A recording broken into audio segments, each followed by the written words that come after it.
Nah, malam ini acara akan dimoderati oleh Dr. Hamzah Rici. Sementara topik yang akan dibawakan adalah Business Process Mining 2.0, Case Study and Techniques. Nah, saya perkenalkan sedikit, Pak Hamzah di sini adalah dosen dan peneliti Fakultas Ekonomi dan Bisnis Universitas Padjadjaran. Kemudian sebelumnya beliau menyelesaikan studi PhD-nya di Humboldt Universität zu Berlin, selesai tahun 2015, dan masternya di University of Melbourne, Australia. S1-nya adalah di Universitas Padjadjaran. Beliau juga aktif terlibat dalam berbagai profesi, organisasi profesi, salah satunya sebagai Direktur Bidang Riset dan Edukasi dari ISAKA ID. Kemudian juga beliau adalah Direktur Pusat Studi Inovasi Digital. Ini nama kerennya Digit, dari Fakultas Ekonomi dan Bisnis Universitas Padjadjaran. Kemudian beliau juga Chartered Accountant, anggota Information System Audit and Control Association. Nah, berhubung waktunya juga tidak banyak, saya akan segera persilahkan saja kepada Bapak Hamzah, saya persilahkan. Baik, terima kasih untuk pengenalannya Bu Mahendra.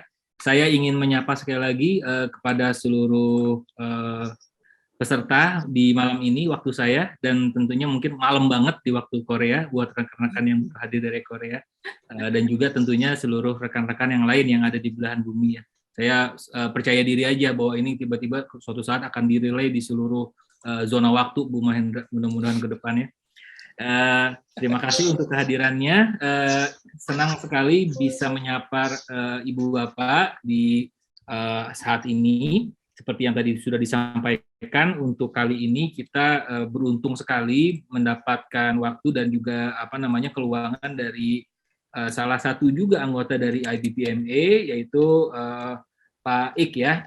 Nah, sebelumnya tentu ada baiknya sebelum dimulai saya ingin memperkenalkan siapa sih Pak Ik ini gitu ya. Nah, tentunya kan rekan-rekan ataupun juga para audiens ya yang ingin mendengarkan juga bisa lebih mengetahui ya sepak terjang yang bersangkutan.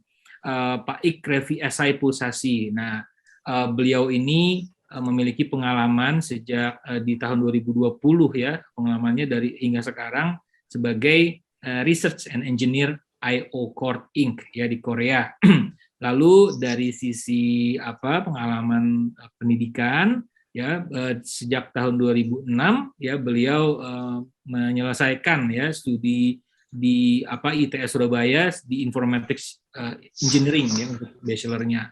Lalu dilanjutkan 2013 hingga 2020 menyelesaikan studi master dan PhD-nya di Industrial Engineering ya, bidang Industrial Engineering Busan National University Korea Business Service Computing Lab. Nah, sekali lagi kita senang sekali bisa kedatangan Pak Ik ya di tengah-tengah kita. Topik yang dihadirkan kali ini adalah business process mining.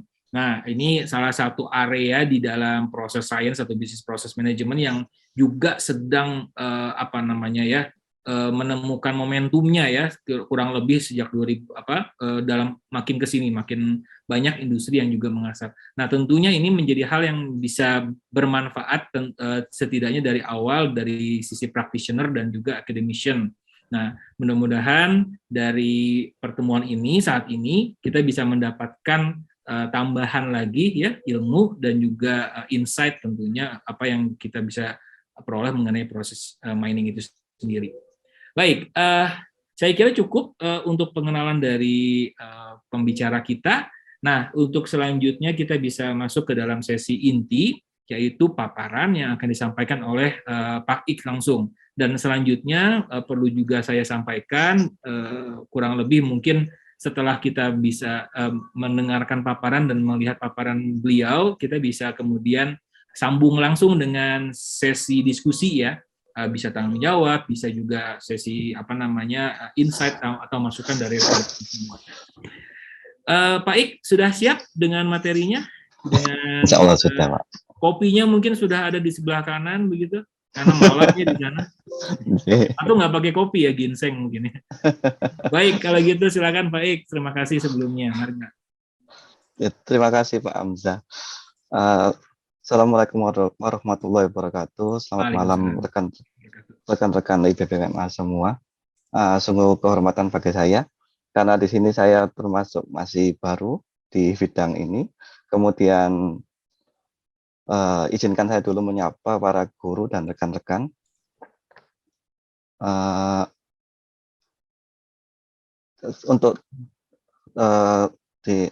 Untuk hari ini saya akan menyampaikan materi soal tentang the process mining 2.0. Ini sebuah case study dan teknik yang sedikit sharing pengalaman yang sudah kami kerjakan di sini. Sedikit perkenalan dari saya, mungkin terima kasih Pak Hamzah.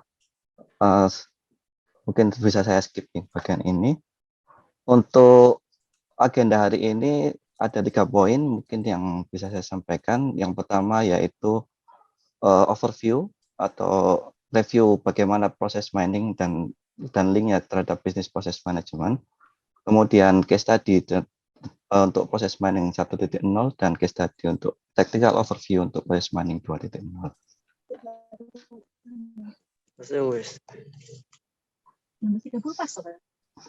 Nah, proses mining di dalam BPM sendiri di dalam siklus BPM BPM sendiri, siklus BPM adalah sebagai berikut. Yang pertama desain, kemudian implementasi dan monitoring, dan kemudian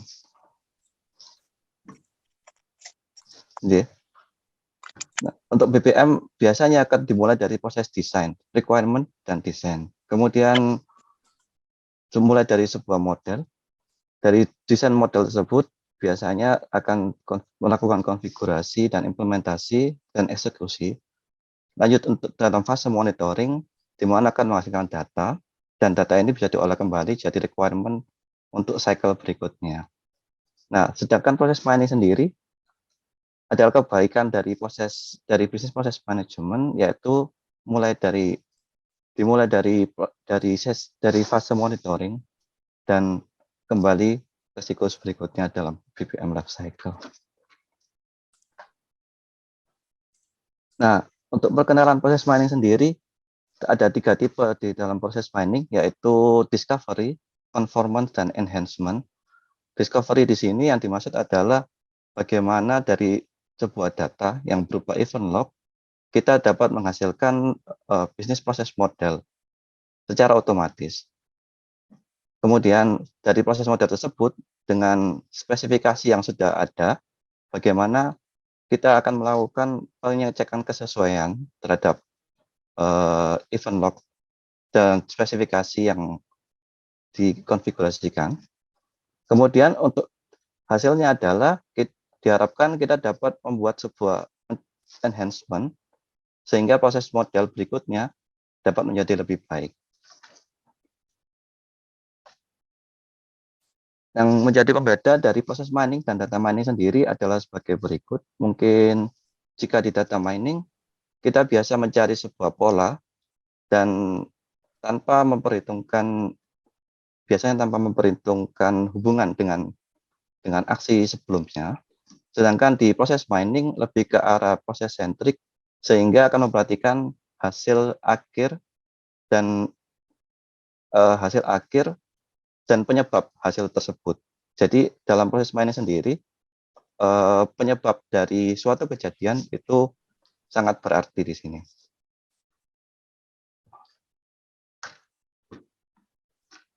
Kemudian proses mining sendiri, jika kita posisikan terhadap kapasitasnya untuk sebagai sistem bisnis analis, biasanya ada 4 tipe dalam analytics, yaitu deskriptif, diagnostik, prediktif, dan preskriptif.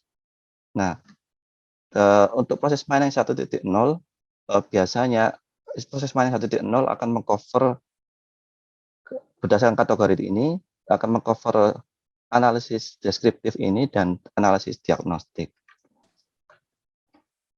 Sehingga metodologinya adalah sebagai berikut. Yang pertama, kita akan mengumpulkan event log dari sistem informasi sebuah perusahaan. Kemudian dari event log tersebut, kita akan melakukan discovery sebuah proses secara otomatis, sehingga menghasilkan proses model. Kemudian, jika event log tersebut, kita dapat melakukan varian analisis. Varian analisis ini digunakan untuk mencari perbedaan atau perbedaan sebuah pola dengan mungkin event log yang lain atau sub event log yang lain. Sedangkan tipe berikutnya yaitu conformance checking. Conformance checking sendiri akan menyocokkan dengan proses model standar yang sudah didefine sebelumnya.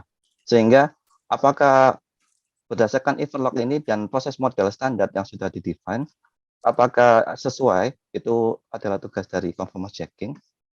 Kemudian terakhir adalah performance mining, bagaimana kita bisa memetakan pola performa sebuah proses bisnis untuk dikombinasikan sehingga kita bisa menghasilkan proses baru yang lebih efisien. Nah, proses mining 1.0 ini saya ambil dari buku Fundamental of Business Process Management, dan kebetulan sudah diterjemahkan oleh Bapak Hamzah Richi dan Bu Mahendrawati. So this is sehingga jika diperlukan detailnya bagaimana bagaimana menggunakan proses mining ini, mungkin bisa dilihat langsung di YouTube beliau dan buku beliau. Dan untuk pertemuan ini, izinkan saya hanya berbagi sebuah case study, yaitu yang sudah pernah saya lakukan di sini bersama lab. Case study saya hari ini yaitu tentang sebuah proses di shipbuilding. So, yaitu proses manufacturing sebuah kapal dan internal logistik di shipyard itu. Nah, untuk sebagai dasar, yaitu untuk membuat sebuah kapal, biasanya untuk membuat sebuah kapal, itu dibuat dari beberapa blok, dan sebuah blok terdiri dari beberapa part, dan begitu seterusnya, sehingga dari sebuah part yang kecil akan dibangun sebuah blok, dan ini akan dirakit kembali sebagai blok yang lebih besar, sehingga akan hasil akhirnya jadi sebuah kapal. Nah, kemudian pertanyaannya, apakah bisa kita pantau proses pembuatan kapal tersebut menggunakan proses mining?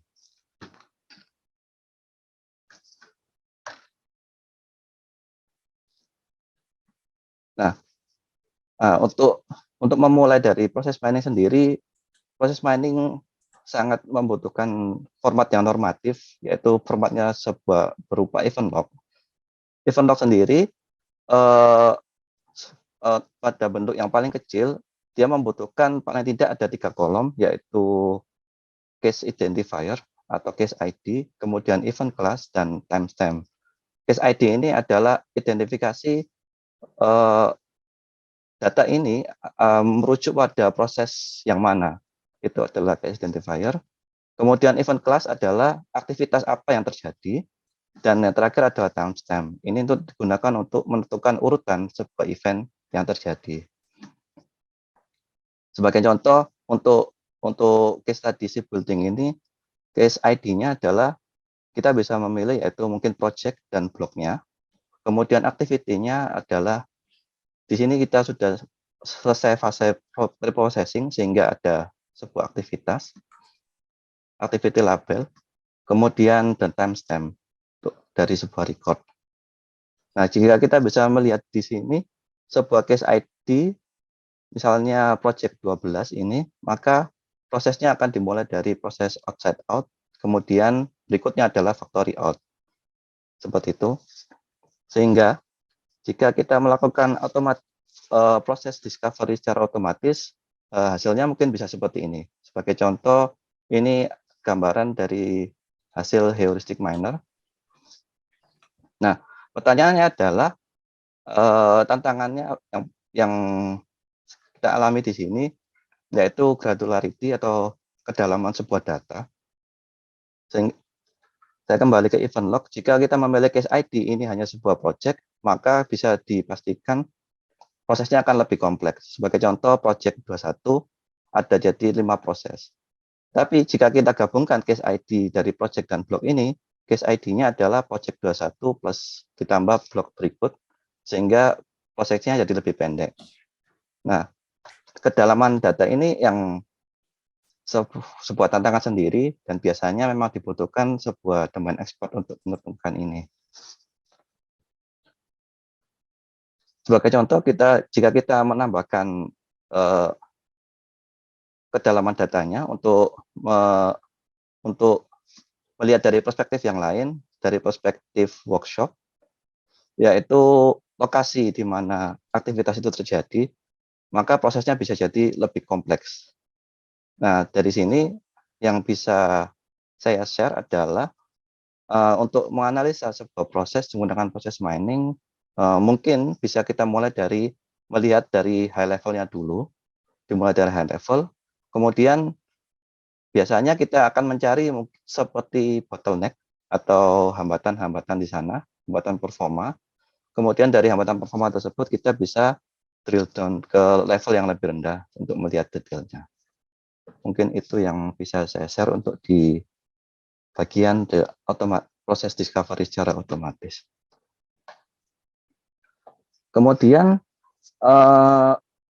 jika melihat pada aspek bisnis proses manajemen, mohon maaf, BPM annotation, biasanya juga di sebuah proses model sendiri kita juga ingin melihat bagaimana role dalam sebuah organisasi, sehingga mungkin kita ingin menambahkan dimensi ketiga, yaitu sebuah organization role di sini. Nah, untuk melakukan ini, dalam case study ini kita mengubah sedikit algoritma heuristic miner, sehingga heuristic miner adalah algoritma untuk discovery secara otomatis tersebut, dan menambahkan threshold untuk mengamati antara role ini bagaimana kita bisa melakukan filtering, jadi pembatasan dependensi dan frekuensi aktivitas yang ada di sini. Nah, jika di sini kita bisa melihat hubungan antar sebuah proses interpool proses ini, kemudian intrapool proses, kemudian jika kita koneksikan, kita bisa melihat hubungan interpool proses. Nah, mungkin di sini tambahan untuk proses discovery. Kemudian task berikutnya dalam proses mining yaitu varian analisis. Dari sebuah data kita bisa amati jika kita melakukan plotting data tersebut dan diurutkan untuk setiap case berdasarkan timestamp-nya, maka kita bisa menghasilkan subgroup dari proses itu dan kita bisa amati seperti ini. Nah, prosesnya dinamakan varian analisis. Nah, tujuannya adalah mencari trace yang sama dari sebuah proses. Dari trace tersebut, kita bisa mengamati internal prosesnya seperti apa, dan nantinya mungkin bisa melakukan komparasi dan pencarian performa yang lainnya. Nah, untuk varian analisis ini biasanya kita bisa mulai dari yang simpel saja, yaitu kita grup berdasarkan urutan aktivitasnya secara kronologikal, atau kita bisa melakukan yang lebih lanjut, yaitu menggunakan trace clustering. Sebagai contoh, di sini kami menggunakan algoritmatif hierarchical clustering dan klasifikasi jika memang datanya memiliki label. Nah, varian analisis sendiri sebagai contoh, jika kita membandingkan varian terhadap varian yang lain, Jika kita melakukan varian analisis, kita menghasilkan sebuah sublog sehingga bisa dibandingkan. Sebagai contoh, varian 1 dan varian 2, yaitu di sebelah kiri dan sebelah kanan, kita bisa amati di sini aktivitasnya dimulai dari prepend move, kemudian assembly in, factory out, and factory in. Yang terjadi di sini adalah untuk varian ini sebuah blok atau part sebuah kapal itu dilakukan perakitan di area terbuka. Karena di sini setelah melakukan perpindahan, kemudian perakitan, tapi berada di posisi luar. Nah, untuk varian berikutnya, varian kedua, yaitu prosesnya dimulai dari prepend move, factory in, factory out, dan factory in lagi. Nah, di sini proses yang terjadi adalah perakitan sebuah bagian dari kapal di dalam sebuah factory atau workshop di dalam shipyard.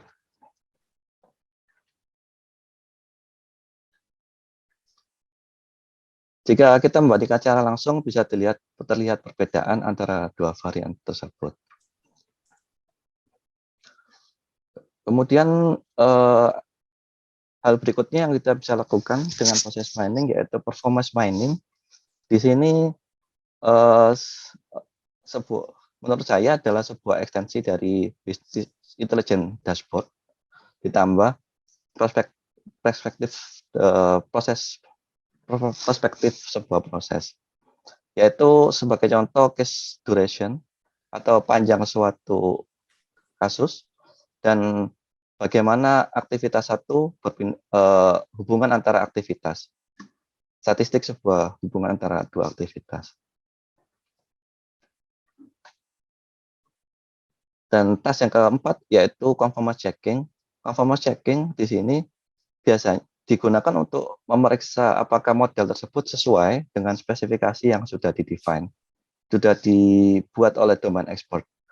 Nah, sehingga kita bisa membandingkan seberapa jauh apakah model ini menyimpang atau tidak dari spesifikasi aslinya. Dan conformance yang kedua yaitu data resource conformance, apakah performanya menyimpang. Nah, seperti itu. Di sini ternyata dalam prakteknya domain expert lebih concern terhadap data resource conformance ini. Karena biasanya mereka sudah memiliki seperti Six Sigma, sehingga berdasarkan statistik, mereka ingin mengamati apakah sebuah transisi atau proses itu di luar atau masih di dalam sebuah control limit. Sebagai contoh. Kemudian contoh yang lain, apakah aktivitas ini terjadi pengulangan? Pengulangan itu berapa kali? Sehingga ini mungkin bisa dioptimalkan untuk sebuah proses. Dari sini proses mining 1.0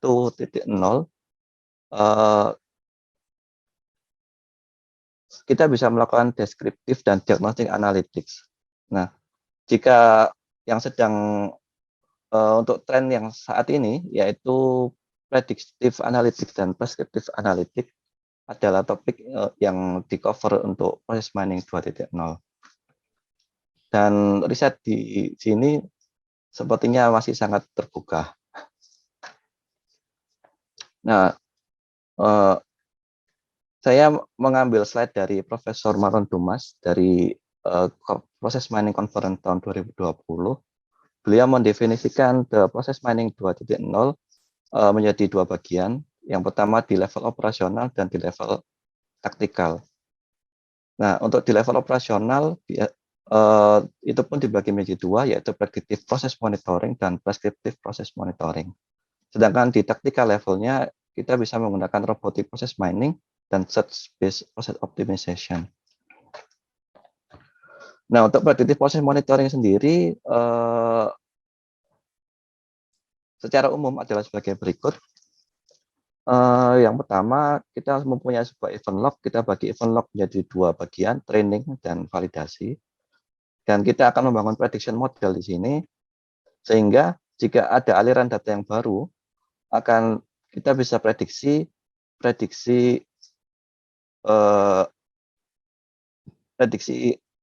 step berikutnya. Dari perspektif proses sendiri, prediksinya bisa dibagi menjadi dua. Yang pertama adalah outcome prediction atau prediksi hasil akhirnya, dan yang kedua adalah langkah selanjutnya dari aktivitas tersebut. Terutama jika prosesnya bercabang, bagaimana kemungkinan sebuah proses tersebut akan berakhir di jalur yang misalnya jalur ini dan jalur yang kedua. Nah, outcome prediction ini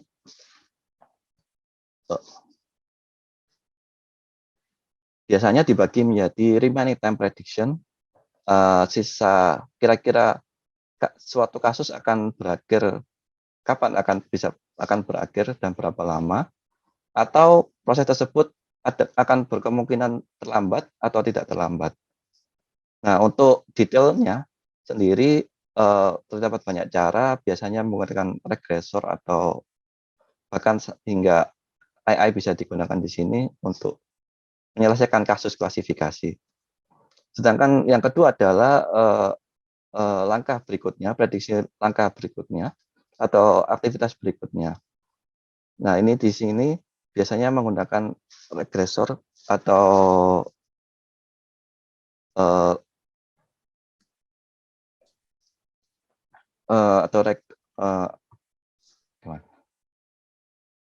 kasusnya adalah kasus regresi, tapi perlu diperhatikan kesesuaian dengan data sebelumnya, atau hubungan dengan data sebelumnya. Nah, challenge-nya adalah bagaimana kita membuat prediksi dengan tetap memperhatikan penyebab sebuah kejadian, yaitu event causality. Dan challenge berikutnya adalah jika ada terjadi generalisasi atau ada aktivitas baru, bagaimana model tersebut bisa menangani jika terjadi aktivitas baru. Mungkin yang bisa digarisbawahi untuk predictive process monitoring adalah seperti ini. Sedangkan langkah berikutnya prescriptive process monitoring, di sini proses mining digunakan untuk menyarankan langkah berikutnya atau optimasi yang bisa dilakukan terhadap sebuah proses secara otomatis harapannya.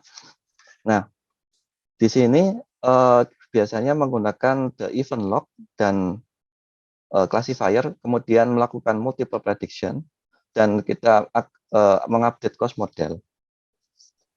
Sehingga jika sebuah data baru masuk, akan bisa diputuskan apakah ini akan menghasilkan sebuah peringatan atau tidak. Nah, dua hal tersebut ini masih berada di operational level, namun di tactical level, yaitu di level implementasi, ada implementasi yang mulai banyak dikembangkan, yaitu robotic process mining. Robotic process mining ini dikembangkan karena user bisa merekam aktivitas bisnis prosesnya. Kemudian dari rekaman tersebut diharapkan kita bisa memining sebuah langkah-langkah otomatis. Nah, langkah-langkah otomatis tersebut yaitu berupa yang dinamakan RPA script, Robotic Process Automation Script, yang bisa dijalankan. Nah, ketika sudah dijalankan, maka kita memerlukan search-based process optimization, yaitu di sini kita menggunakan meta heuristik untuk mengoptimasi proses yang sudah ada. Nah, proses yang sudah ada tersebut dioptimasi berdasarkan objective function, sehingga menghasilkan proses model yang baru. Yang diharapkan di sini lebih optimal dibandingkan proses model versi sebelumnya. Nah, kemudian masalahnya adalah dari pilihan-pilihan konfigurasi yang bisa ditawarkan dari prediksi dan preskriptif, maka biasanya kita memerlukan simulasi. Nah, di simulasi ini proses data driven process simulation itu sebenarnya dimulai dari tahun 2009, di mana idenya adalah dari event tersebut kita akan melakukan discovery, proses model di sini, kemudian data discovery, performance discovery, dan jika ini diintegrasikan, kita menghasilkan sebuah simulation model. Nah, simulation model ini dijalankan di sebuah simulation engine, kemudian hasil simulasi ini digunakan sebagai feedback apakah akan melanjutkan proses optimasinya atau akan digunakan atau mungkin ya selesai sampai di situ. Nah, untuk yang tren terbaru, mereka menggunakan meteoristic optimization. Mohon maaf ini agak sedikit keliru. Sebenarnya ini yang benar adalah tool untuk otomasi discover simulation model secara otomatis, yaitu jika pada riset sebelumnya menggunakan CPN atau Petrinet sebagai modelnya, maka dalam tren terbaru kita bisa mensimulasikan sebuah BPMN model.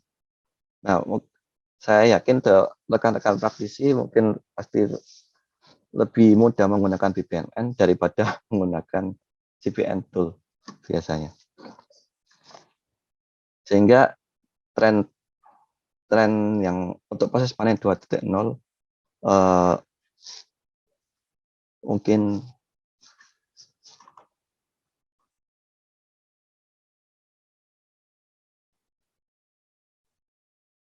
ya, untuk proses mining 2.0 adalah sebagai berikut.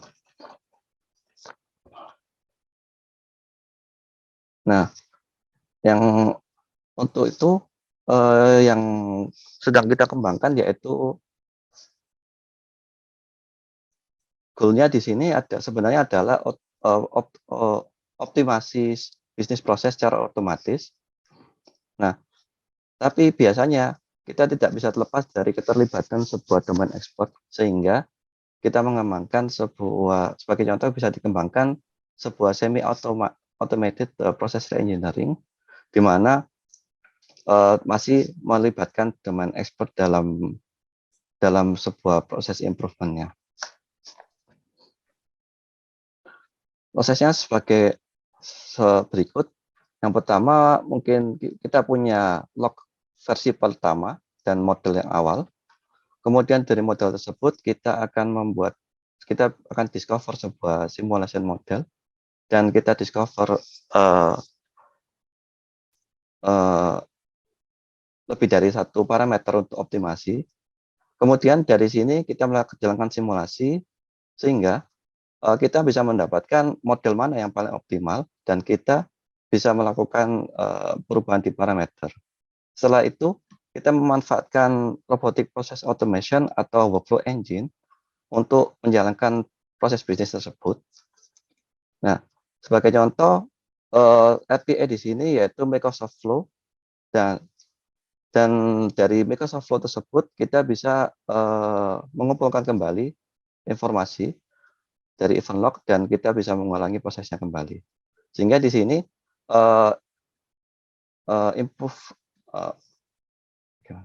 improvement proses tersebut tidak sepenuhnya otomatis, tapi masih terjadi keterlibatan domain expert di sini. Sehingga jika disimpulkan proses mining 1.0 fokusnya adalah bagaimana kita bisa melakukan analisis untuk deskriptif dan diagnostik secara otomatis, sedangkan proses mining 2.0 fokusnya adalah otomasi, meningkatkan performa bisnis proses secara keseluruhan secara otomatis. Nah, mungkin ini tren yang bisa saya share atau bagi. Nah, kemudian berikutnya, itu yang akan menjadi pertanyaan yang harapannya kita bisa membuka diskusi di forum BPMA ini. Mungkin itu saja yang bisa saya sampaikan. Terima kasih. Kurang lebihnya saya mohon maaf. Saya kembalikan ke moderator Pak Amzari. Baik, terima kasih. Sangat menarik sekali paparan yang disampaikan oleh Pak Ik ya, Mas Ik sebelumnya. Tentunya ini hal yang bagi saya pribadi ya, sebetulnya ini hal yang tidak terlalu familiar secara umum karena mungkin background juga lebih banyak di domain lebih banyak di bisnis. Tapi dalam konteks proses mining secara umum, saya kira juga di sini rekan-rekan di audiens juga memiliki pemahaman yang setidaknya cukup menyeluruh begitu terkait dengan proses mining. Di sini banyak sekali peluang yang saya lihat ya terkait dengan konteks 2.0 ini gitu ya. Kalau saya perhatikan peran-peran yang mengarah kepada bagaimana menghadirkan proses bisnis yang lebih baik secara terotomatisasi gitu. Baik, tapi sebelum saya sendiri menyampaikan atau berdiskusi gitu ya, ikutan dalam diskusinya, saya kira tentu sesi ini bisa saya berikan juga kesempatan kepada rekan-rekan yang sudah hadir, kepada ibu bapak yang sudah menjadi yang sudah mendengarkan sejak awal. Jadi kita mungkin bisa buka untuk sesi berikutnya dengan diskusi ya, Pak Ik dan rekan-rekan. Silakan. Apakah di sini silakan, apakah ada yang mungkin ingin menambahkan gitu ya, atau mungkin juga masih penasaran terkait dengan yang 1.0-nya atau 2.0-nya dari ibu bapak sekalian. Jangan ragu ya, santai aja karena juga waktunya juga waktu untuk bersantai. Jadi saya silakan diperkenankan untuk memberikan pertanyaan ataupun juga untuk konfirmasi ulang. Apakah ada yang ingin memberikan menanggapi atau bertanya di sini, Ibu Bapak? Saya mungkin Pak memulai dulu, Penglaris. Wah, boleh Penglaris ya. Karena di saya udah ada 12 pertanyaan. Wah. Pertanyaannya gampang Pak IQ. Atau boleh Pak Bramandito dulu deh. Kalau saya soalnya pertanyaan very practical ya. Nanti di akhir mungkin lebih tepat. Pak Dito itu ada tanya. Iya. Raise hand nih. Nah, silakan. Ya, silakan aja. Ya, baik. Terima kasih Bapak Ibu atas kesempatannya. Selamat malam Pak Ik. Pak, saya dengan Dito, Pak. Iya, Pak Ik. Terima kasih Pak atas pemaparannya, Pak. Izin bertanya, Pak, karena saya background-nya adalah praktisi, Pak. Jadi saya sendiri memang bisa dikatakan cukup awam, Pak, dengan proses mining. Saya belum benar-benar memahami secara mendalam seperti yang Bapak tadi jelaskan, gitu ya. Cuma saya sedikit tahu soal proses mining, cuma dari yang saya perhatikan, Pak, di lingkungan praktisi, di kantor saya, ataupun di kantor yang sebelumnya, dan ketika saya diskusi dengan teman-teman praktisi, itu saya melihat metode proses mining itu sebenarnya masih belum banyak digunakan gitu, Pak, oleh kebanyakan perusahaan. Yang saya lihat seperti itu ya, Pak, tapi saya juga nggak ada datanya sih untuk itu. Nah, padahal saya sendiri melihat bahwa proses mining ini sangat useful, khususnya untuk pemetaan proses bisnis dan yang seperti tadi Bapak sampaikan juga soal proses improvement gitu kan Pak, apalagi kita sudah sampai ke proses mining 2.0, automated process improvement gitu Pak. Sementara banyak company yang bahkan belum mengenal metode ini gitu Pak. Nah, sebenarnya Pak, ketika sebuah perusahaan mau mengimplementasikan proses mining gitu Pak, investasi apa aja sih Pak yang diperlukan, yang dibutuhkan oleh sebuah perusahaan untuk mereka bisa sampai ke level ini? Karena kan seperti yang Bapak katakan tadi juga soal event log, datanya kan sangat normatif gitu ya Pak. Ada format data tertentu yang mungkin kebanyakan company output datanya juga tidak seperti itu gitu Pak. Nah, kalau menurut Bapak seperti apa ya Pak? Oke. Terima kasih Pak. Oh, langsung ditanggapi Pak Ik atau dilanjutkan dulu? Silakan. Ditanggapi aja mungkin ya biar lebih mumpung masih ingat gitu ya.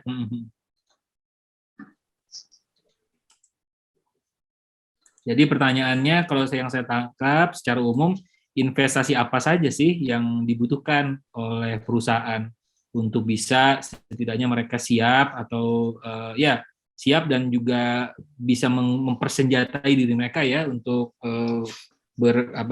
familiar dengan tools proses mining sendiri.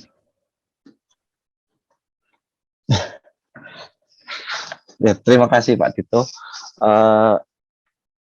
Nah, betul sekali.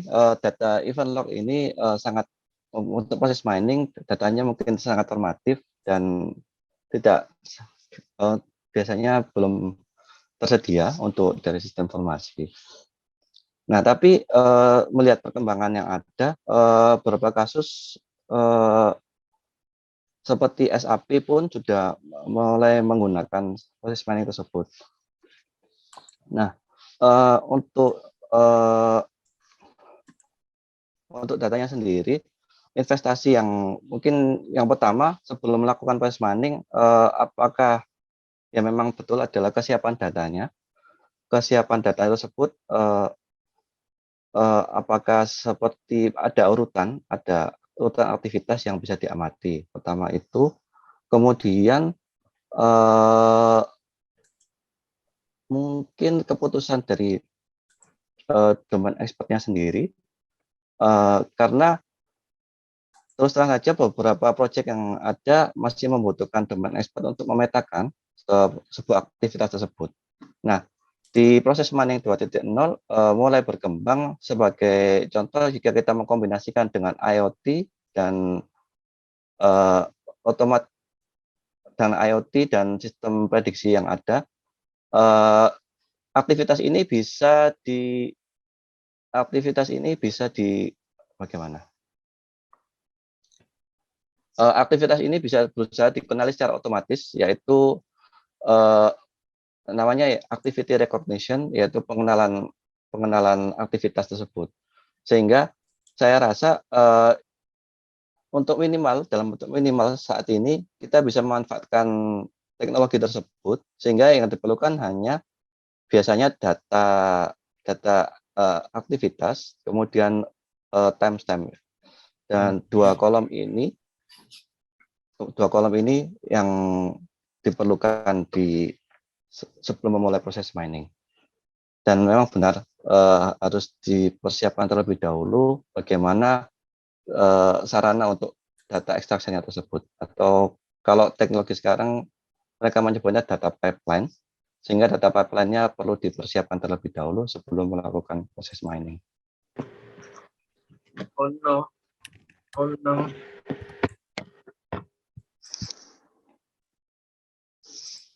Terima kasih. Bagaimana Mas Dito?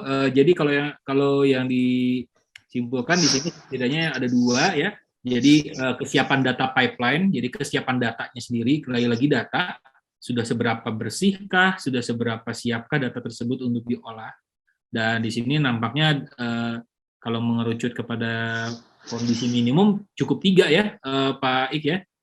Case ID-nya, lalu event itu berarti aktivitas-aktivitas apa saja yang ada untuk bisa menentukan trace-nya ya, aktivitas apa-nya. Lalu yang terakhir timestamp, karena timestamp ini kayaknya kunci untuk bisa memprofilkan dari aktivitas A ke aktivitas B ke aktivitas C gitu. Jadi ini saya kira kondisi minimal.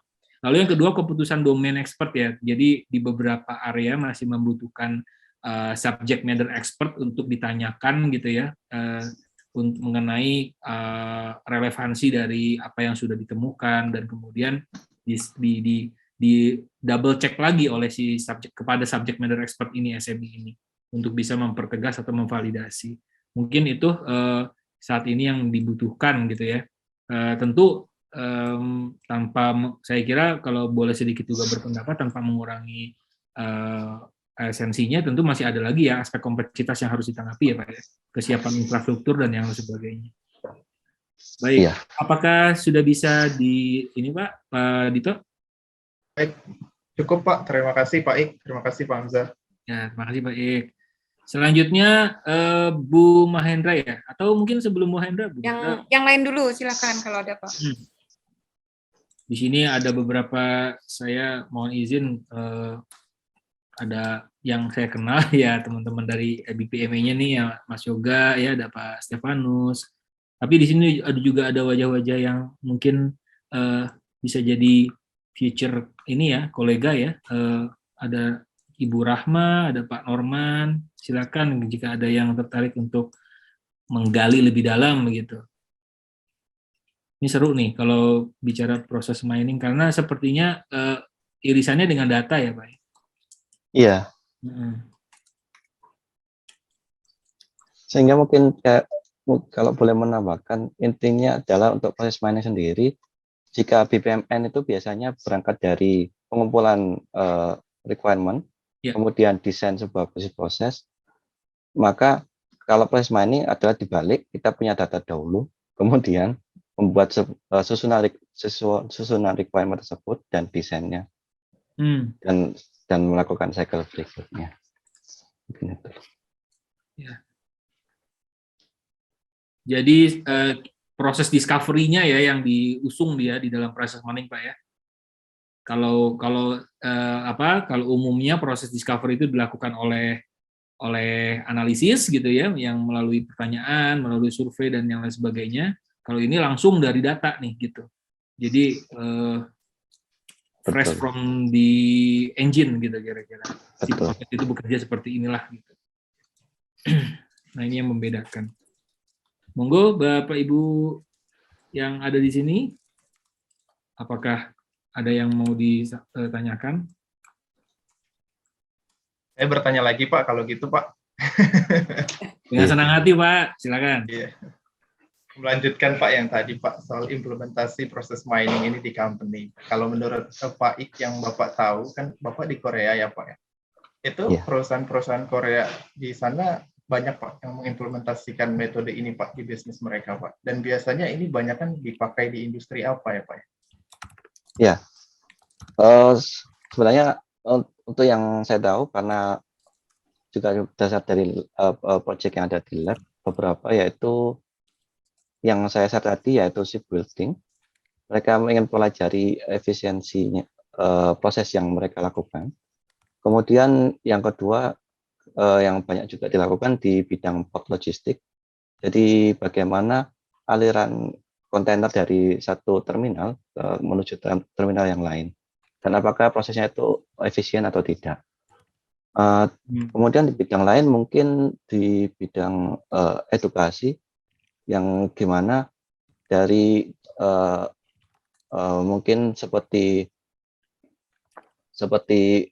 kita punya track record sebuah siswa mengambil mata pelajaran apa, kemudian di trace back kembali prosesnya seperti apa. Jadi dari data alumni yang sukses mungkin, jadi mereka mengambil mata kuliah apa, kemudian dari mata kuliah itu, maka untuk menuju perusahaan ini yang efisien seperti apa. Itu salah satu yang lain. Mungkin itu beberapa yang bisa saya share. Logistik, shipbuilding, manufacture ya berarti Pak ya? Dan betul, manufacturing.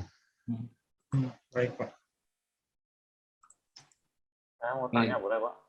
Nah, terima kasih sebelumnya Pak Dito. Terima kasih Pak Dito. Lanjut ke penanya berikutnya. Di sini ada tadi siapa tadi itu? Ada Bu Rizka juga. Ada Bu Rizka mau nanya nih, tahu nggak? Bu Rizka mau nanya dulu. Oh ini siapa tadi? Oh Pak Bayu. Bayu. Pak Bayu. Saya ngelihatnya soalnya di daftar partisipan. Silakan Pak Bayu. Ya terima kasih Pak Hamzah. Saya mau juga bertanya tentang beberapa istilah. Ya. Lagi terkait dengan proses mining 2.0 katanya. Iya.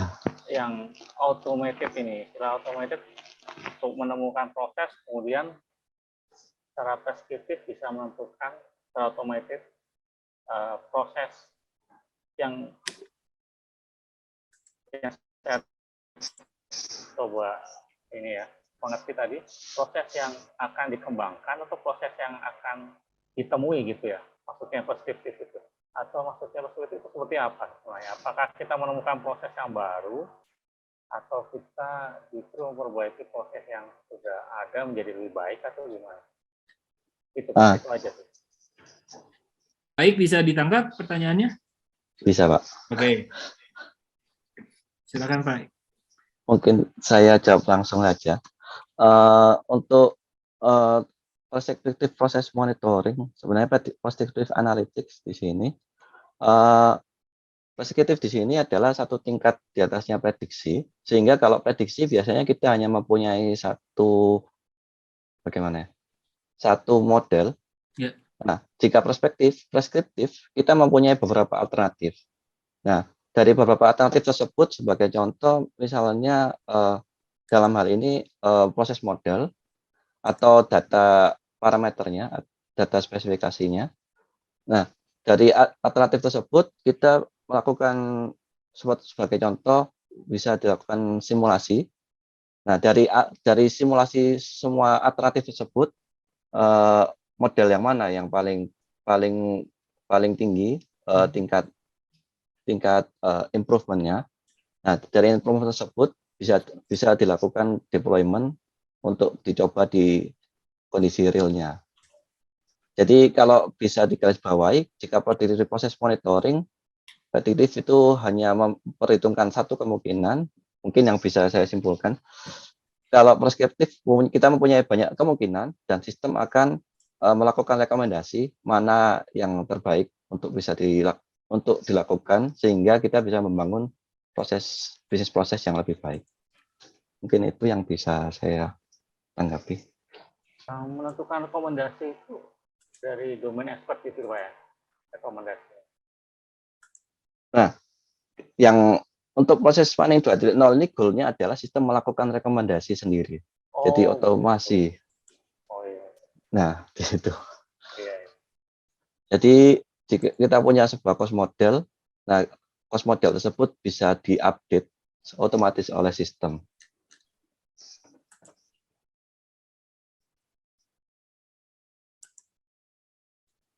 Macam artificial intelligence gitu ya.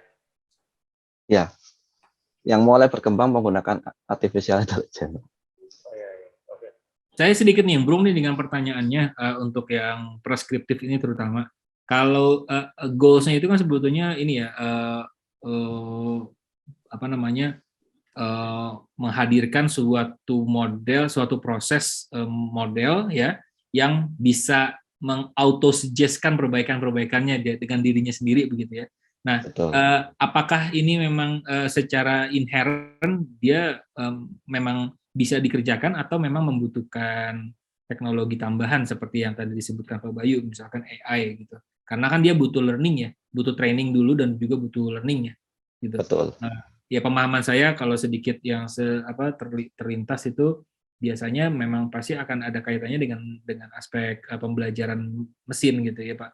Nah, apakah memang demikian atau sebenarnya tanpa kehadiran teknologi-teknologi tadi mekanisme proses monitoring ini dengan algoritma yang sudah ada sudah cukup bisa mengakomodasi? Untuk preskriptif proses monitoring sendiri sedang dalam perkembangan kalau bisa saya katakan. Nah, karena misalnya sebagai contoh input datanya kita memerlukan training data. Nah, seperti AI sebagai contohnya, kalau AI itu jika training datanya kurang bagus, biasanya outputnya juga bisa jadi kurang bagus kan seperti itu. Betul. Jadi itu yang perlu dipertimbangkan juga. Nah, tapi untuk topik riset mungkin ini masih sangat terbuka di bidang ini yaitu preskriptif proses monitoring. Jadi memang kehadiran AI dan teman-temannya itu memang pasti akan memperkaya ini ya, kehadiran yang mengisi ruang yang belum diisi oleh di dalam preskriptif ini ya Pak ya. Mungkin bisa seperti itu ya. Baik, Pak Bayu sendiri gimana? Sudah terjawab atau sudah cukup menjawab pertanyaannya? Ya, saya mulai tergambar gitu, meskipun dalam prakteknya saya belum paham betul karena tidak menjalankan gitu ya. Berarti cepetan install dulu Pak. Install ini dulu minimal ProM yang ribet masangnya. Jadi entar kerasa dari situ. Oke, saya tinggalkan Pak Bayu. Di sini ada mana dulu ya? Di sini ada Mbak Ika bertanya. Tapi kalau boleh saya izin saya di hold dulu ya Mbak Ika, memberikan kesempatan untuk yang sudah raise hand sebelumnya. Ada Mas Yoga dan Bu Rizka. Siapa dulu ya? Boleh Bu Rizka dulu deh. Nih KKN nih. Selamat malam Pak Hamzah, Bu Mahe, Pak IQ. Menarik hari ini. Saya cuma ingin menambahkan untuk tadi pertanyaannya Pak Bram tentang aplikasi penerapan proses mining di Korea. Jadi beberapa yang disampaikan Pak IQ kan mengenai logistik, manufacturing, apalagi tadi, shipbuilding. Nah, Yes. itu di Korea sudah mulai kreatif, Pak. Jadi untuk penerapannya. Yang kami lakukan langsung di kantor, di lab itu pertama masalah ini, maintenance. Jadi mesin maintenance, ketika mesin itu maintenance di pabrik misalkan dia auto keluar warning gitu. Rusak nih sekarang nih, butuh dibenerin. Jadi dia akan notify langsung ke admin. Jadi dan itu akan direcord dari sistem. Kemudian itu yang akan kita analisis. Jadi dari pertama kali keluar warning bahwa mesin ini rusak, ketika mesin rusak kan otomatis production stop. Nah itu berapa lama sih dia bisa selesai sampai maintenance-nya? Itu goal-nya pertama untuk maintenance. Nah nantinya di prescriptive proses monitoring ini mungkin ada kayak warning atau warning atau semacam alarm mekanisme dengan AI dan IoT. Jadi yang sekarang lebih di praktikal ini berusaha langsung live dari device-nya. Jadi nggak pakai ERP, nggak pakai ini, dari device-nya seperti itu.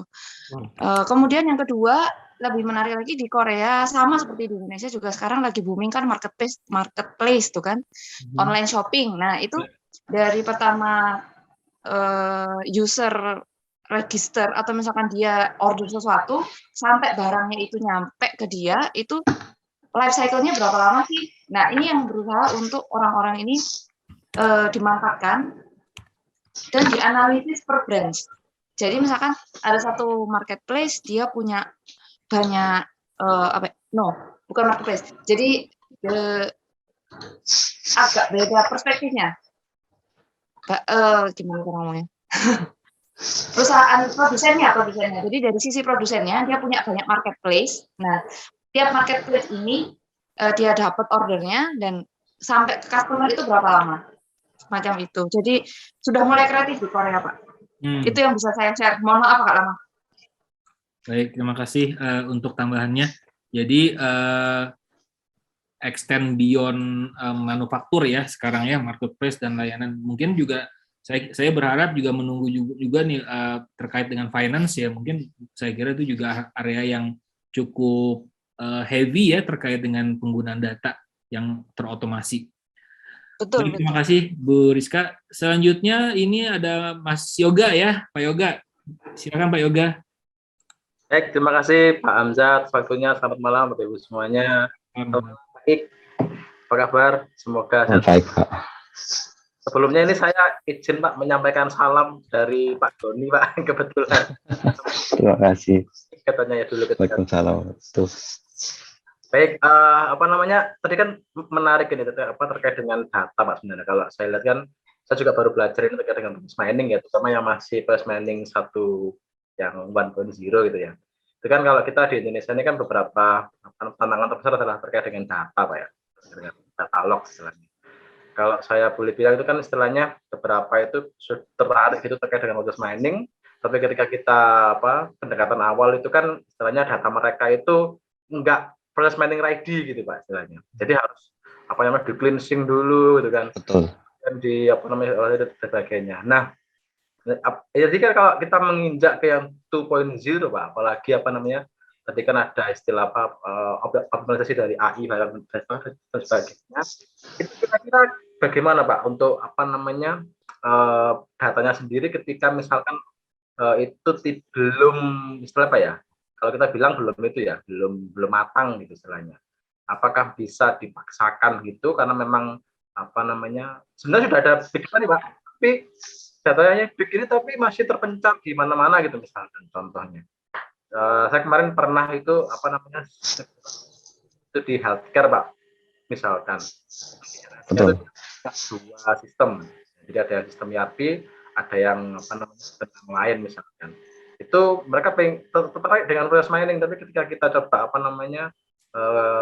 diskusi dan sebagainya itu ternyata memang datanya tidak siap untuk di proses mining kan, jadinya nggak bisa optimal. Nah, kalau kita bicara tentang AI ini itu kan kalau gembor-gembornya kan itu Pak besar sekali nih kan, gimana penerapan dan sebagainya. Itu gimana Pak menyiapkan istilahnya, menyiapkan organisasi ini agar apa namanya bisa memanfaatkan yang 2.0 itu. Jadi 1.0 saja itu mungkin belum siap dan sebagainya. Apakah bisa atau mungkin harus 1.0 dulu lah, gitu kan, mainnya di situ dulu, kemudian nanti baru mainnya 2.0 dan sebagainya, gitu. Jadi kan nanti apa namanya bisa lebih merasakan dulu manfaat yang dari 1.0 tadi. Itu mungkin Pak kalau dari saya. Nuwun. Terima kasih Pak Yoga.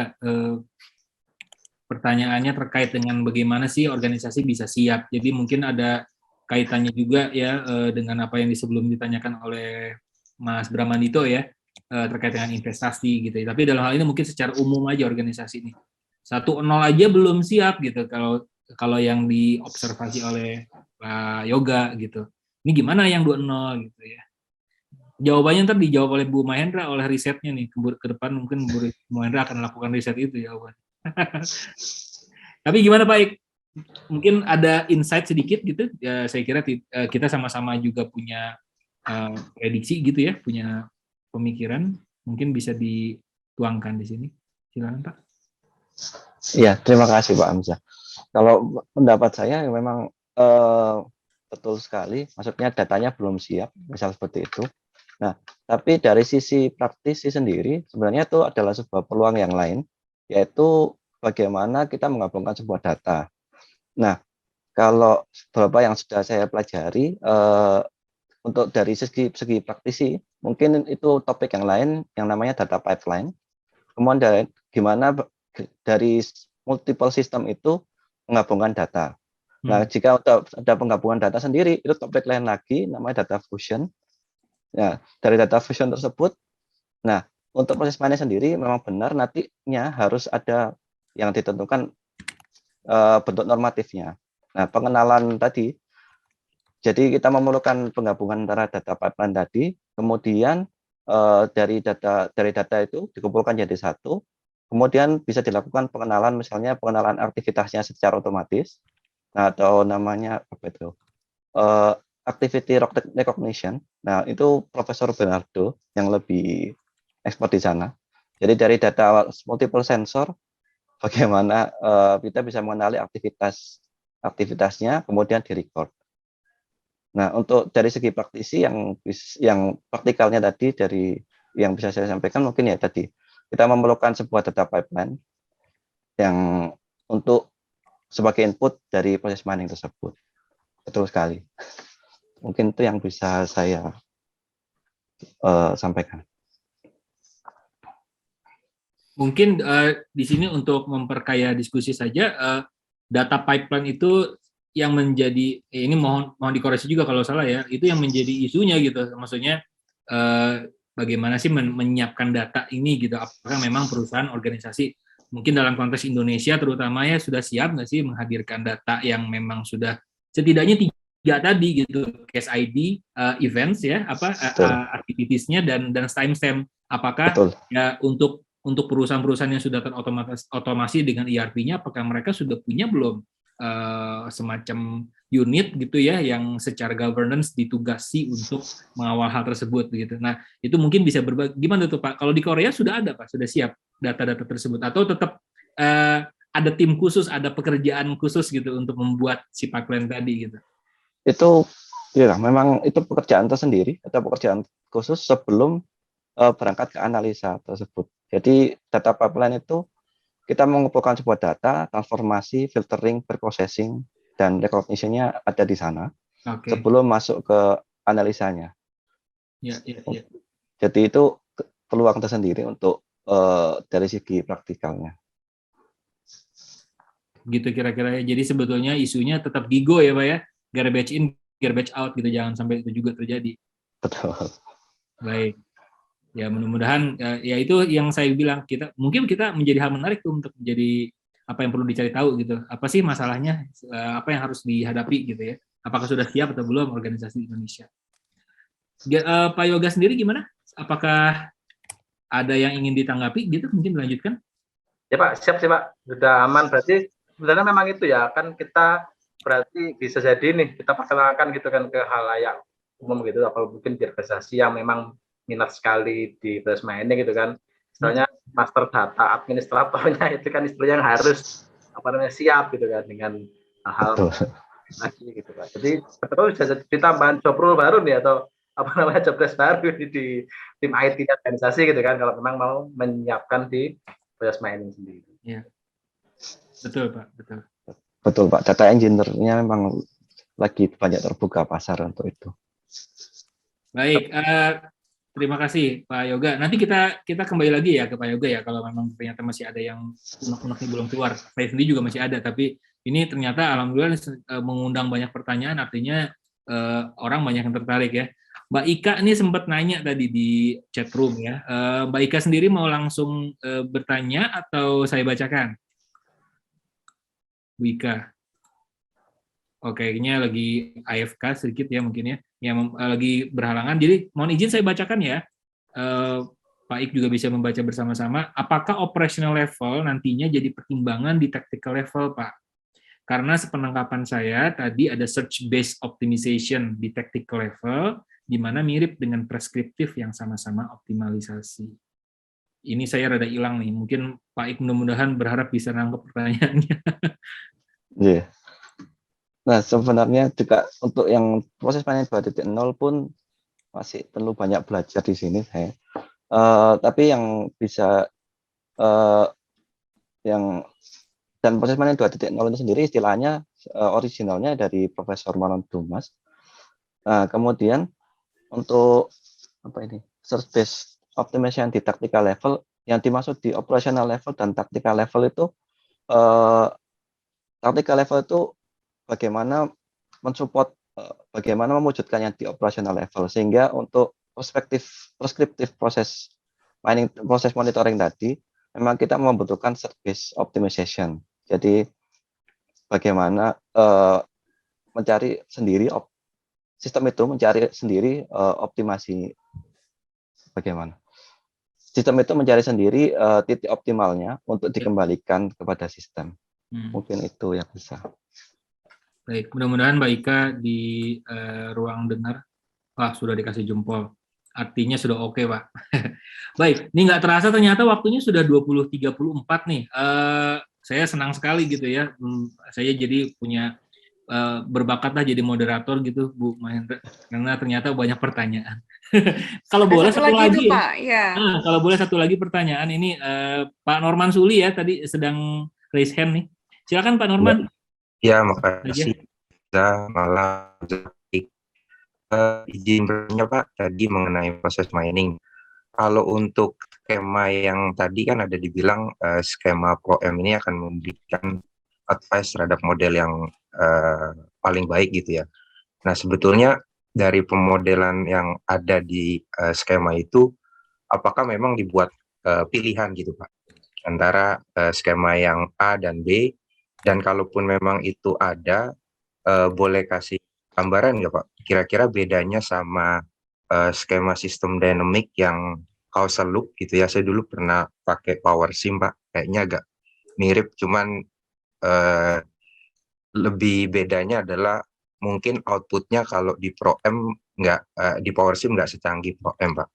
Mungkin ada gambaran gitu Pak, bedanya prosesnya seperti apa yang bisa di-advise sama kira-kira dengan sistem dynamic ini, apa memang ini proses mining ini tahap lanjut atau seperti apa? Terima kasih Pak. Memposisikan sistem dynamic ya kalau saya kira judul umumnya. Pertanyaan pertama, apakah dibuat pilihan antara skema satu dengan yang lainnya gitu? Lalu apakah yang kedua, apakah sama nggak dengan sistem dynamic begitu ya? Perbedaannya apa, prosesnya di mana kira-kira gitu?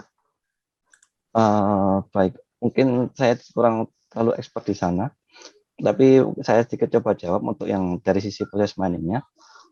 Yang berusaha dioptimasi di sini ada yang dipreskriptifkan ada dua.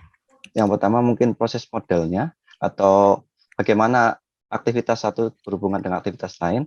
Yang kedua adalah datanya. Nah, mungkin kalau hubungannya dengan sistem dinamik, ya itu tadi mungkin lebih berhubungan dengan datanya sendiri. Misalnya aktivitas ini jika disimulasikan menggunakan distribusi apa.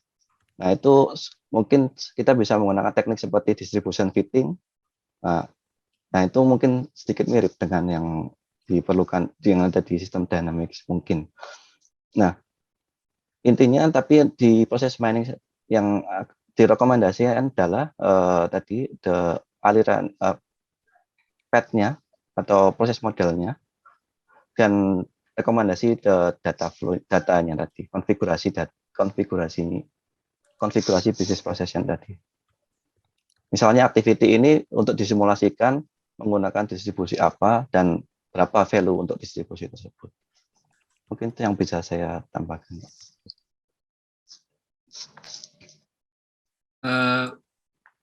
Mudah-mudahan bisa menjawab, Pak Norman. Jadi sepertinya mungkin perlu telah lebih lanjut ya, jika memang tertarik bisa didiskusikan di luar.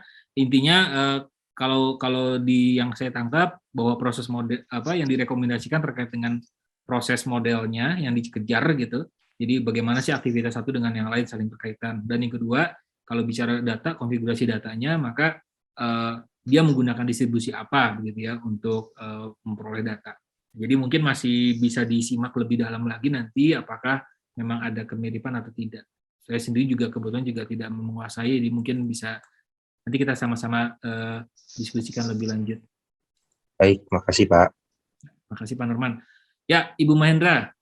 Silakan Bu Mahendra. Pak, ya sambil menambahkan sedikit gitu, kebetulan karena saya juga sering menguji tentang sistem dinamik gitu. Nah, kalau sistem sebetulnya antara sistem dinamik dengan proses mining ini berbeda level ya. Kalau sistem dinamik itu ya dia melihatnya lebih di arah makro, sehingga poin pentingnya dalam sistem dinamik itu kan dia melihat hubungan antar apa yang diistilahkan dengan variabel begitu ya, dengan feedback loop, forward, backward, tapi biasanya ada ini apa ya istilahnya rate ya, ada laju sama jadi segala sesuatunya itu ini apa ya direpresentasikan ke dalam laju gitu. Nah, di situ bedanya yang pertama. Sementara kalau proses mining itu sangat di bawah, di mana dia melihatnya itu adalah activity ya. Kita bisa melihat jadi dalam satu proses ya di dalam perusahaan, antar perusahaan, tapi yang dilihat itu aktivitasnya. Jadi urutan kayak tadi yang ditunjukkan shipbuilding, pertama aktivitas ini, aktivitas ini, aktivitas ini. Nah, kalau sistem dinamik saya membayangkan shipbuilding akan dilihat berapa laju dari berproduksinya begitu, apa yang mempengaruhi laju tersebut, apakah apa karena permintaannya, tenaga kerjanya dan lain sebagainya ya. Jadi dia sistemik lebih besar sementara proses di bawah. Nah, tapi yang membedakan lagi adalah sistem dinamik itu kan kita feed datanya ya. Tadi sudah disebutkan oleh Pak IQ bahwa setiap variabel itu harus diisi gitu. Nah, kalau proses mining kelebihannya dia itu menggunakan data yang sudah diambil dari penggunaan atau proses yang dijalankan dengan sistem enterprise gitu atau sistem informasi apapun. Yang penting datanya itu bisa kita tarik. Maka sebetulnya kita tidak melakukan manipulasi, langsung dari data tersebut akan dibaca, dimunculkan modelnya gitu. Jadi skenarionya kalau di sistem dinamik itu biasanya policy making, kalau di proses mining tadi ada preskriptif itu yang arah ke depannya, yang saat ini itu sekarang masih banyak yang berkutat untuk kondisi as is ya. Preskriptifnya itu masih kalau what if-nya dimasukkan. Ada simulasi di situ, tapi simulasi yang dimaksud bukan di sistem dinamik ya. Kalau yang simulasi yang disebutkan Profesor Dumas itu event based ya, event alias ya tidak level makro. Mohon maaf, jadi nambahin sedikit saja. Baik, Pak Hamzah, saya kembalikan lagi. Terima kasih Bu Mahendra. Ya, saya kira cukup jelas ya. Saya juga tercerahkan dengan penjelasan dari Bu Mahendra tadi, melengkapi penjelasan yang sudah disampaikan Pak Ik tadi ya. Baik, tidak terasa seperti yang tadi saya sampaikan, kita sudah melewati 11 menit melewati waktu yang kita sudah targetkan. Senang sekali gitu ya bahwa masih banyak pertanyaan-pertanyaan tersisa. Tentu ini bisa kita sikapi sebagai suatu wujud ketertarikan, peminatan. Jadi untuk pertanyaan-pertanyaan lain, saya kira Pak Ik sendiri bisa dengan senang hati untuk bisa memberikan respon ya jika di luar nanti ada pertanyaan-pertanyaan berikutnya. Baik, dari saya kira sudah cukup. Secara umum kalau saya tangkap ini merupakan diskusi yang sangat menarik ya mengenai proses mining yang secara umum saya simpulkan bahwa proses mining itu sendiri meskipun baru ini ke depan dia bisa memiliki kapabilitas yang lebih luas ya, lebih maju dari sekedar yang di tingkat 1.0 yaitu tingkat diagnostik dan tingkat analisis ya, kalau saya mohon dikoreksi kalau saya salah, dan beranjak atau menyongsong untuk proses mining yang seri kedua, seri 2.0 ya, yaitu kemampuan untuk melakukan prediksi dan kemampuan untuk memberikan preskripsi gitu ya, obat kayak dokter. Jadi kalau misalnya ngasih apa supaya hasilnya tercapai bagaimana, yang kemudian diarahkan kepada otomatisasi sehingga si proses tersebut bisa secara berkesinambungan terus melakukan improvement. Terima kasih Pak Ik untuk paparannya yang sangat mencerahkan malam ini. Tentu ini bukan yang akhir ya. Jadi kita nantikan lagi paparan-paparan berikutnya dari keluarga besar IBPMA ke depan ya. Untuk itu saya applause buat Pak Ik ya kalau bisa kedengeran. Ya. Baik, dari saya kira bisa saya cukupkan. Terima kasih juga untuk kesempatan yang diberikan kepada saya. Selanjutnya saya kembalikan kepada Ibu MC, Bu Mahendra. Terima kasih. Baik, MC kagetan ini. Terima kasih banyak. Iya, ini sesi yang sangat menarik ya. Saya ucapkan terima kasih kepada Pak Hamzah yang sudah tadi sangat berbakat. Berarti berikutnya bisa Pak Hamzah lagi nih, gitu. Waduh.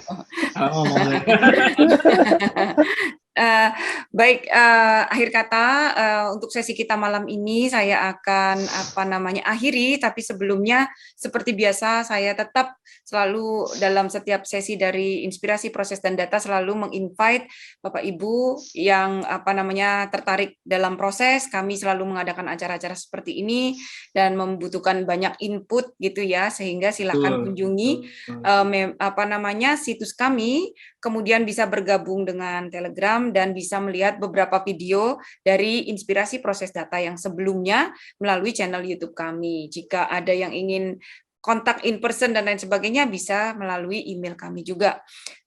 Saya ucapkan terima kasih. Di sini sangat banyak ada para reguler untuk acara-acara kami, ada Bu Rizka, ada Pak Bayu, ada Pak Stefanus, Pak Bramandito, kemudian Pak Norman juga ya, mudah-mudahan bisa, dan tentunya di belakang Pak IQ ada Bu Rizka.